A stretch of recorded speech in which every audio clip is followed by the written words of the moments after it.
నమస్తే, నేను మీ కుప్ప పద్మిని. ఇన్నాళ్ళు మీ సపోర్ట్‌ని నాకందిస్తూ, మీ ప్రేమని నాకందిస్తున్న ప్రతి ఒక్కరికి కృతజ్ఞతలు. ఇప్పుడు చూడబోతున్న ఈ వీడియో కూడా ఖచ్చితంగా మీకు ఉపయోగపడుతుంది. లైక్, షేర్ అండ్ సబ్స్క్రైబ్ చేసి మీ ఇష్టాన్ని అలాగే మీ సపోర్ట్‌ని నాకందించండి. అలాగే ఈ వీడియో పట్ల మీ అభిప్రాయాన్ని కామెంట్ సెక్షన్‌లో కామెంట్ చేసి నాకు తెలియజేయండి. నమస్తే. జ్యోతిష్య శాస్త్రం ఒక అద్భుతం. వేదాంగమైన జ్యోతిష్య శాస్త్రం అనేటువంటిది మానవ జీవన గమనానికి ఒక వరం. జ్యోతిష్య శాస్త్రం నీ జీవితంలో వెలుగునింపే ఒక భాష.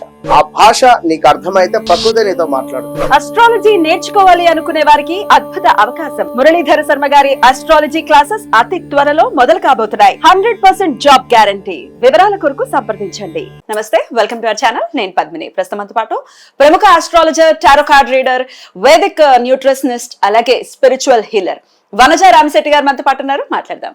మేడం నమస్తే. నమస్తే మా పద్మిని. వనజ గారు, మీకు ఏకాదశి అంటే ఎంత ఇష్టమో మా అందరికీ తెలిసిందే. ఖచ్చితంగా ఏకాదశులు చేస్తారు కదా? ఖచ్చితంగా. ఎందుకంటే ఏకాదశి ఎప్పుడైతే మొదలు పెట్టానో అంటే నా లైఫ్లో అయ్యే ప్రతి ఒక్క లైఫ్ టర్నింగ్ పాయింట్స్ ఏవైతే ఉన్నాయో అవి ఏకాదశికే ఇస్తాను. అవి క్రెడిట్ అంతా ఏకాదశిలకే ఇస్తాను.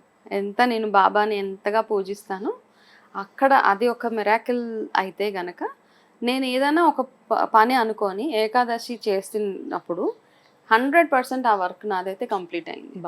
అది అంటే మనం పూజ చేసి ఎంత భక్తితో చేస్తున్నామో ఇవన్నీ పక్కన పెట్టేస్తే నాకేమనిపిస్తుంది అంటే భగవంతుడు మనకి ఎప్పుడు ఆశీర్వాదం ఇస్తాడంటే మనం చేసుకున్న పాపాలకు బ్యాలెన్స్ అయిపోయినప్పుడు మన లైఫ్లో పడ్డ కష్టాలు అవన్నీ ఇంకా నీకు చాలు, నువ్వు 1% పూజ చేసినా నీకు దానికి ఫలితం దక్కుతుంది అని అక్కడి నుంచి ఆయన గ్రీన్ సిగ్నల్ రావాలి మనకు. డెఫినెట్లీ. సో నాకు అలా అనిపిస్తుంది అనమాట. నేను పూజ చేసిన వెంటనే ఒక్క పని ఏదైనా ఒక పని అనుకుంటాను భగవంతుడు. అంటే నార్మల్గా రెగ్యులర్గా ఏకాదశి చేస్తాను, కాకపోతే ఒక పని అనుకొని చేసినప్పుడు ఏకాదశిలో మాత్రం 100% అది చేసి నా ముందుకు ఇలా ఒక ప్లాటర్ లో ఇచ్చేస్తాడు భగవంతుడు. How beautiful. అంతే. మీ ఇంట్లో నేను ఫస్ట్ టైం ఇంటికి వచ్చింది కూడా ఏకాదశి నాడే వచ్చా. కరెక్ట్.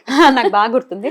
ఏదో పండగ, ఈ రోజు ఏమైనా పండగ ఏకాదశి ఓకే, కానీ ఇంచుమించు 15 రోజులకి ఒకసారి మీ ఇంట్లో పండగే కదా? అవునవును, పండగలాగే ఉంటుంది. అంటే మాకేమవుతుంది అంటే నార్మల్ గా రోజు పూజ కూడా ఒక పండగలాగే ఉంటుంది. మాకు స్పెషల్ గా ఏమైనా పండగలు వస్తే నార్మల్ గానే ఉంటుంది. మాకు పెద్ద ఏమి ఇది అనిపించదు అన్నమాట. డిఫరెన్షియేట్ చేసుకోవడానికి ఉండదు, ఎక్సెప్ట్ పిండి వంటలు మైనహాయించి మిగతా అంతా అలాగే పూజ అంతా అట్మాస్ఫియర్ అదంతా నిత్య కళ్యాణంలా ఉంటుంది, పచ్చతోరణం లాగా.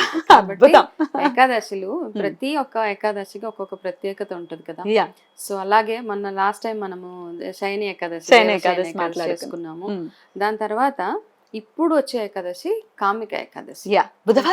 బుధవారం వస్తుంది. సో అన్నిటికీ ప్రత్యేకత అంటే ఫస్ట్ ఏ రోజు వచ్చినప్పుడు ఒకవేళ సోమవారం వస్తే విష్ణుమూర్తితో పాటు శివారాధన, మంగళవారం వస్తే విష్ణుమూర్తితో పాటు మన సుబ్రహ్మణ్య స్వామి లేదా హనుమంతుని ఆరాధన, ఇలాగ మనం యాడ్ చేసుకుంటూ వెళ్ళిపోవడం అనమాట. అంటే ఇది ఎక్కడ రూల్ బుక్ లో ఏం లేదు. అయితే ఈ ఏకాదశికి ఉన్న ప్రత్యేకత ఏంటంటే బ్రహ్మహత్య పాతకం నుంచి మనం బయటపడాలి అనుకుంటే ఇది స్టోరీ అనమాట. ఒక ల్యాండ్ తెలిసే ఉంటుంది చాలా మందికి. ఒక ల్యాండ్ లార్డ్ ఆయన తెలిసి తెలియక ఏదో కోపంలో ఒక బ్రాహ్మణుని చంపేయాల్సిన పరిస్థితి వచ్చింది. తర్వాత ఆయన తప్పు తెలుసుకుని అయ్యో నేను ఇంత పెద్ద తప్పు చేసేసానే అనేసి ఆయన లాస్ట్ కర్మలు చేయడానికి వెళ్తే ఆ ఊరు వాళ్ళు ఎవరు ఆయన రానివ్వరు అనమాట. నువ్వు బ్రాహ్మణుని హత్య చేసావు కాబట్టి నువ్వు ఇక్కడ నుంచి బహిష్కరణ అని చెప్తారు. అలా అని అప్పుడు ఆయనకి ఎవరో చెప్తారనమాట, ఈ ఏకాదశి నువ్వు ఇంత పశ్చాత్తాపడుతున్నావు కాబట్టి ఈ ఆషాఢ మాసంలో వచ్చే ఈ ఏకాదశి నువ్వు గనక విష్ణుమూర్తి ఆరాధన చేసి ఆ రోజు ఉపవాసం ఉండి నీకు తోచినంత దాన ధర్మాలు చేస్తే నువ్వు ఈ పాపం నుంచి బయటపడతావు. అయితే ఇక్కడ మనం తెలుసుకోవాల్సింది 2 విషయాలు. ఒకటి, ఆయన ఆవేశంలో చేసేసిన తప్పు ఇంటెన్షనల్ గా చేయాలనిపి ఆ టైంకి అలా అనిపించింది చేసేసాడు.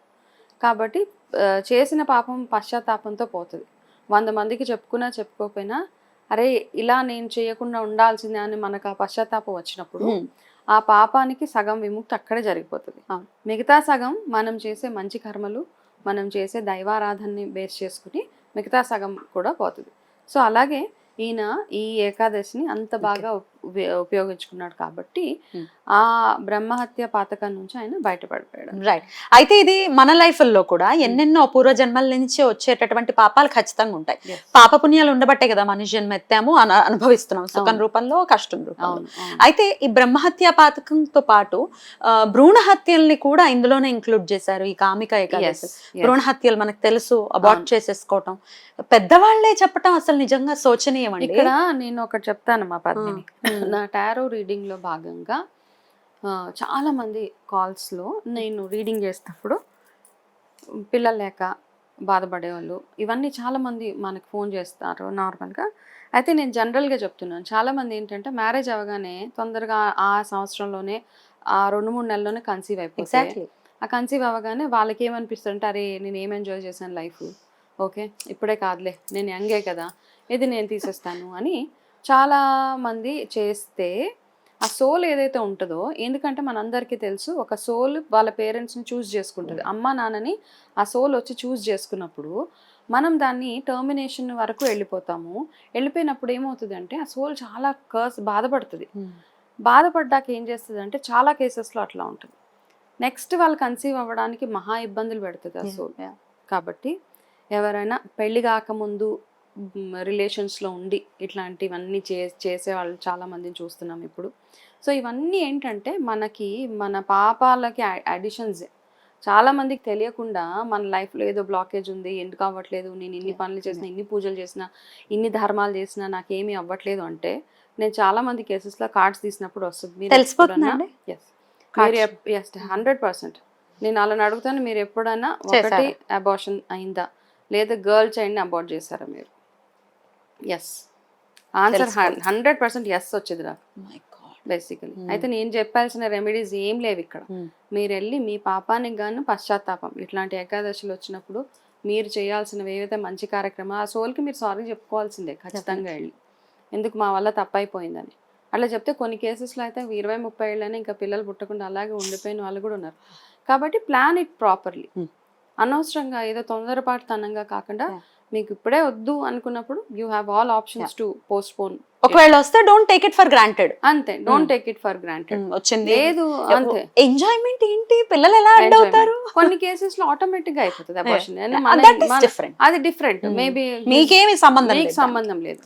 అలాంటి పక్కన పెట్టేసి మిగతావి ఇలాంటివి మాత్రం ఖచ్చితంగా చేయదు. ఒకవేళ అట్లా ఎవరైనా చేసేసి ఉన్నా గానీ, అత్తగారులు ఎవరైనా కోడలికి పిల్ల కడుపులో ఉందని వెళ్ళి తీసేసేయండి అని చెప్తే వాళ్ళకి వీళ్ళకి ఇద్దరికి ఇది. సో అట్లాంటివి ఏమైనా చేసుంటే గనక ఈ ఏకాదశికి మీరు ఖచ్చితంగా ఉపవాసం ఉండి మీరు చేసిన వాటికి అన్ని భగవంతుడి ముందు కూర్చొని ఏదో దీపారాధన చేసామా, దాన ధర్మాలు చేసాం కదా, మీరు చేసిన ప్రతి ఒక్క మిస్టేక్ అక్కడ అడ్మిట్ చేయడమే.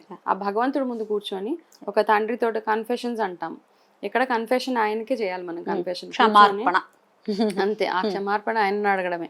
కూర్చొని నా వల్ల ఈ తప్పులు నేను చేసినందువల్ల గాన నాకు ఏవైతే నా జీవితంలో బ్లాకేజెస్ ఉన్నాయో అవన్నీ ఇక నుంచి లేకుండా చూడు తండ్రి అని చెప్పి మీరు ఏకాదశిలో కంటిన్యూ చేస్తేనే నాకు అనిపిస్తుంది అన్ని రకాలుగా మంచిది. ఒకటి మీ ఆరోగ్యపరంగా కూడా ఏకాదశిలు చేసినప్పుడు చాలా ఆరోగ్యపరంగా అన్ని బాగుంటాయి.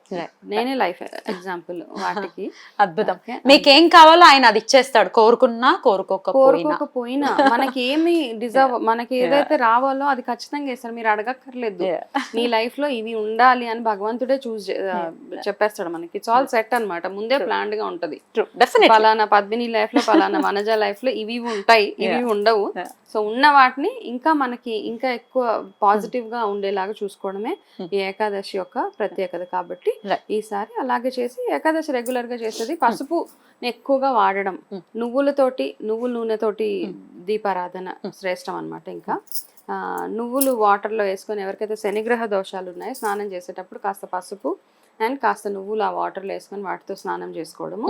మీ ఇంట్లో పిల్లలకు కూడా చదువు పరంగా ఏదైనా ఇబ్బందులు అలా అనిపిస్తూ ఉంటే గనక వాళ్ళకి వాటర్లో పసుపుతోటి పసుపు వేసి కాస్త స్నానం చేయించడం, ఇట్లాంటివన్నీ చేసి నార్మల్గా ఏదైతే దైవారాధన చేయాలో ఉపవాసం ఉండగలిగిన వాడు ఉండండి, లేకపోతే లేదు ఉంటే మరి మంచిది. హ్యాపీ. విష్ణు ఆరాధన, విష్ణు సహస్రనామాలు ఇవి చేసుకోవడం రైట్. మర్నాడు తినాల్సి ఉంటుంది. ఏమైనా మర్నాడు- లైట్ గా తినచ్చా అండి? పళ్ళు, అంటే పాలు? ఒకప్పుడు ఏం చేస్తా అంటే కంప్లీట్ గా దశమి రోజు సాయంత్రం నుంచి ఉపవాసం ఉండి తర్వాత ద్వాదశి రోజు తినేవాళ్ళు, పారణ చేస్తారు. అంతే పారాయణ చేస్తారు. కానీ ఇప్పుడు రకరకాల ప్రాబ్లమ్స్, ఎలక్ట్రోలైట్స్ డ్రాప్ అయిపోతూ ఉంటాయి, కళ్ళు తిరిగిపోతూ ఉంటుంది, వర్క్ ప్రెషర్స్ ఉంటాయి. కాబట్టి ఏదైనా లైట్ గా అంటే మనకి సగ్గుబియ్యం తోటి సంబంధించింది, పాలతోటి పాయసం అట్లాంటివి ఏమైనా తింటే సరిపోతుంది. అంటే అంత మరీ కటిక ఉపవాసం ఉండి ఏం చేయవసరం. రైట్. అద్భుతం అండి, చాలా బ్యూటిఫుల్ గా ఎక్స్ప్లెయిన్ చేశారు. డెఫినెట్ గా రకరకాల పాపాలు ప్రక్షాళన అయితేనే బ్లాకేజెస్ అనేవి డెఫినెట్ గా క్లియర్ అవుతాయి. డెఫినెట్ గా వాటి నుంచి బయటపడాలి. తెలిసి చేసినా తెలియక చేసినా ఉంటాయి. కష్టం వస్తోందంటే ఏదో పాపమే మనల్ని అనుభవింపజేస్తోంది కాబట్టి వాటి నుంచి బయటపడాలంటే విష్ణువు మాత్రమే బయటపడేయగలడు. సో ఆయన శరణ వేడదాం. రైట్ అండి, చాలా అద్భుతంగా వివరించారు. కృతజ్ఞతలండి. నమస్కారం.